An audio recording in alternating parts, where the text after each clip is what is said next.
한국인의 평균적인 의식 수준은 어느 정도일까?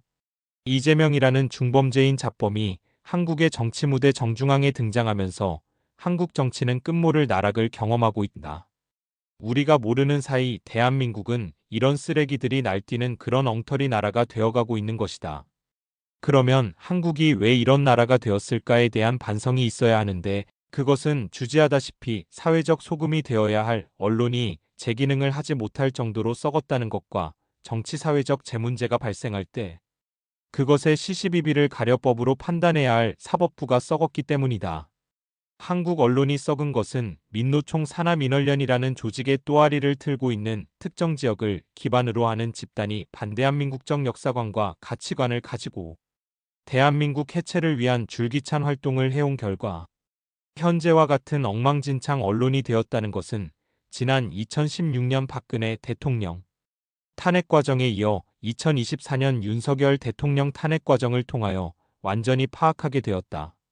그래서 우리 스스로 애국 세력임을 자처하는 상식적인 국민들이 조중동 등으로 대표되는 대한민국의 기성 언론들과 싸우고 있는 중이고, 광화문 집회를 중심으로 애국 세력들이 투쟁해온 결과 2016년 박근혜 대통령 탄핵 과정에서 뿌리를 내렸고, 이번 윤석열 대통령 탄핵 과정에서 폭발적으로 성장하고 있으며, 특히 새해에 접어들면서 검색 세대인 젊은 청년층 1020-30 세대들의 급속한 깨우침에 크게 고무되고 있다. 한국인의 각종 정치사회 관련 여론조사를 보면 정도의 차이는 있으나 대략 지역별로는 경상도 지역은 분명하게 개인적 자유를 강조하는 자유우파 지역이고, 전라도 제주도 지역은 개인의 자유보다 집단적 획일주의를 강조하는 좌파 지역임을 알 수 있다.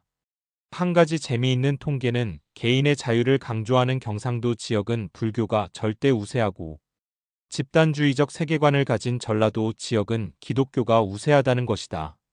경상도에는 특히 PK 지역에는 전라도 출신들이 많이 거주하고 있는데, 구체적으로는 부산, 거제도, 울산, 창원 등 산업지역에는 전라도나 타 지역 출신들이 많이 거주하고 있어 TK 지역보다는 자유 우파적 순도가 낮다는 것도 흥미로운 점이다.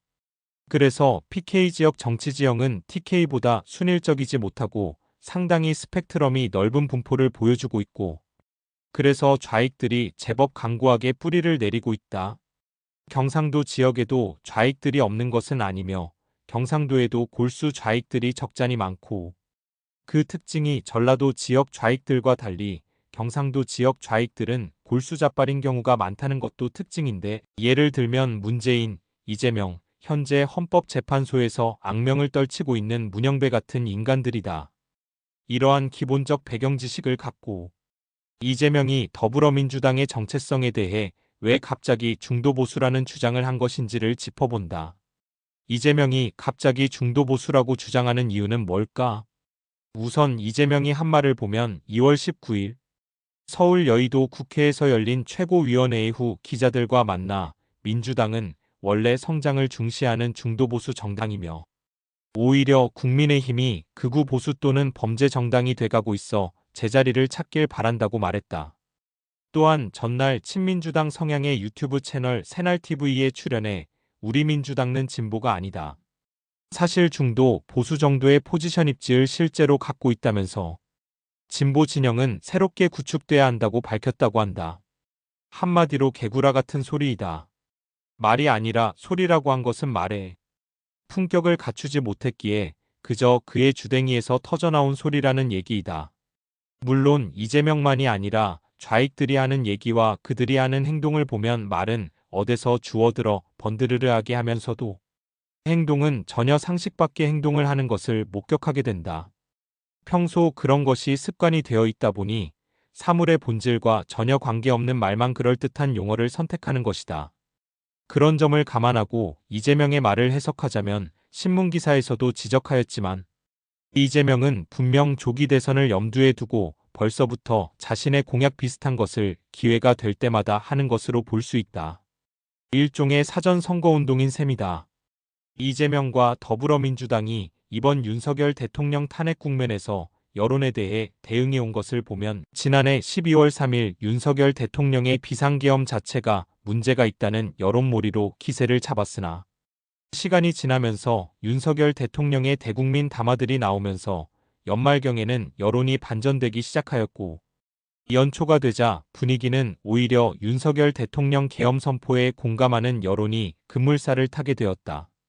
그러자 좌익들은 이를 지켜보다 그런 여론조사 결과를 보여준 여론조사 업체들이 한국갤럽이나 리얼미터가 아니라는 이유로 여론조사 업체들이 영세한 업체들로 문제가 있다며 조사하겠다고 협박하다가 그들이 믿는 한국갤럽과 리얼미터 여론조사에서도 윤석열 대통령과 국민의힘 지지율이 급상승하는 것을 확인하고는 이재명과 더불어민주당에게 불리한 여론이 카카오톡을 통해 확산된다고 판단하고 카카오톡의 단톡방을 검열하겠다는 황당한 주장을 하기 시작하였다. 그러다 1월 29일 설날을 전후하여 여론 지형의 변화를 인식하고 그들이 장악한 조중동 등 언론들을 총동원하여 대대적인 여론 공세를 벌이기 시작하고 그런 여론 공세는 지금도 계속되고 있다. 그러자 윤석열 대통령과 국민의힘 지지율이 잠시 주춤하는 모습을 보여주기도 했었지만 다시 윤석열 대통령과 국민의힘 지지율이 상승하기 시작하니 이 일을 막아보려 한국갤럽과 리얼미터가 나서 여론 조작에 가까운 여론조사 결과를 내놓기 시작한 것이 지난주부터였다. 이러한 흐름을 감안하고 이재명이 갑자기 중도 보수를 언급한 것을 생각해보면 이재명이 여론을 민주당 쪽으로 되돌려보려고 안간힘을 쓰고 있다고 보는 것이 더 합리적 추론이라는 생각이 든다. 다시 말해 이재명으로서도 자기 나름 최선을 다하고 있는 셈인 것이다. 진보보수 이념 논쟁에서 벗어나야 한다는 김경수. 이재명이 갑자기 자신이 추구하는 이념적 정체성을 중도보수라고 하니 민주당 내에서는 이에 대해 나름 비판을 하고 있는데 그 비판하는 근거들이 가관이다.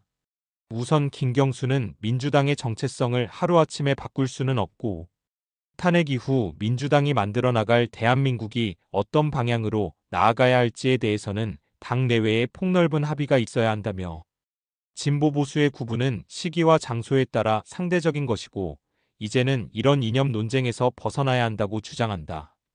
이 좌익들이 하는 말을 전후좌우 맥락 없이 들어보면 맞는 듯 하기도 하지만 지난 시절 더불어민주당 세력들이 어떤 경로를 걸어왔었는지를 알아보면 그들이 얼마나 말 따로 행동 따로를 해왔는지를 알게 된다. 김대중 때부터 정권을 잡기 위해 김대엽이라는 사기꾼을 등장시켜 당시 순진했던 국내 언론 지형을 속여 정권을 잡았고 노무현은 한국의 수도를 충청도로 옮기겠다고 하여 대선에서 이기고 나서 재미 좀 봤지요. 라고 하였듯이 충청도인들의 지역 이기심을 이용하여 대통령이 되었으며 이로 인해 생긴 세종시의 기회가 될 때마다 정부기관을 옮기고 하면서 집중되어야 할 수도 서울의 경쟁력을 갉아먹고 있다. 그리고 문재인은 세월호 사건을 촛불난동 여론으로 연결하여 정권을 찬탈한 공산주의자였다. 현재 좌익들은 김대중, 노무현, 문재인을 민주정권 일기이기상기로 명명하며 자랑스럽게 자랑하고 있는데 이렇듯 좌익들이 정권을 잡은 것은 하나같이 국민들에게 사기공갈을 치면서 정권을 잡은 불의한 세력들이고 그들이 정권을 잡을 때마다 대한민국은 정치, 사회, 경제적으로 크게 흔들리며 후퇴하는 아픈 경험을 우리는 갖고 있다.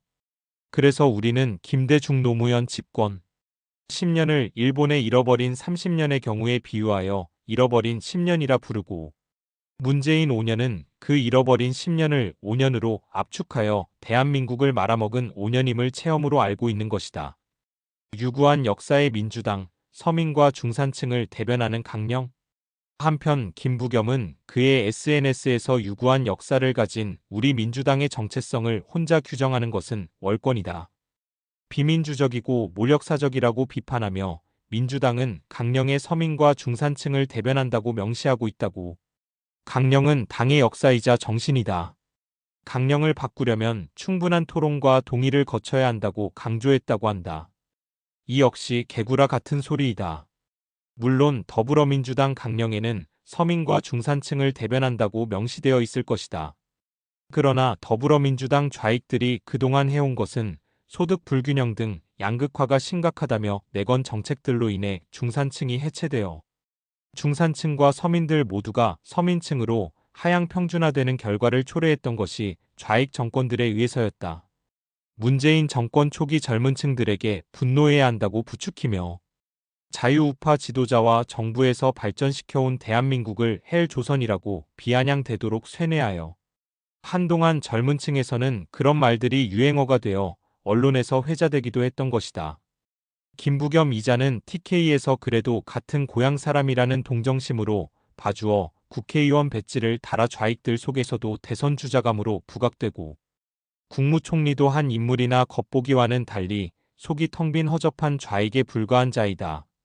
미국 민주당이 엘리트 정당으로 변해 대선에서 졌다?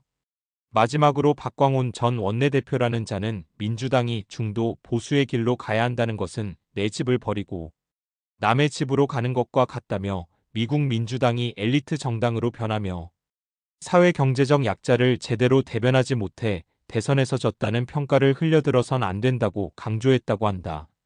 이 역시 웃기는 개소리이다. 우리는 지난해 미국의 제47대 대통령 선거 과정을 생생하게 지켜보았다. 아니, 우리만 지켜본 것이 아니라 전 세계가 관심을 가지고 지켜보았고, 우리나라 언론에서는 온통 바이든과 허접한 후보 해리스에 대한 얘기와 트럼프에 대한 부정적인 뉴스만 보고 들었다. 바이든과 민주당이 한국과 마찬가지로 기성 언론들을 다 장악하고 있음에도 정상적인 방법으로 선거를 이길 수 없다는 것을 알고 남부 멕시코 국경을 열어놓고 중남미는 물론 중국인들까지 가세한 불법 입국자들을 받아들이고 그것도 모자라 전세기를 띄워 불법 입국자들을 태워 7개 경합주에 분산, 이주시켜 불법 선거를 자행하는 편법을 동원하고도 비정상을 정상으로 되돌려 놓겠다는 트럼프에게 참패를 한 것이다. 미국 민주당도 한국이 좌익들처럼 겉으로 하는 말과 정권을 잡았을 때 그들이 권력을 이용하여 국가 세금을 빼먹는 한국의 좌익들과 같은 범죄 집단과도 같은 형태를 보여주었기에 민주당의 표밭이었던 흑인과 라티노들의 반발로 선거에서 진 것이다. 한국의 좌익들은 유시민의 말대로 그 썩은 뇌를 가지고 오직 그들의 영달을 위해 안으로는 정부 세금 빼먹고 밖으로는 종복, 종중, 종러시아를 하는 반대한민국적 매국노들이라는 것을 이번 윤석열 대통령 탄핵 과정을 통하여 젊은 청년층들이 알아버렸다는 것을 아직 겸허하게 받아들이지 못하고 있다.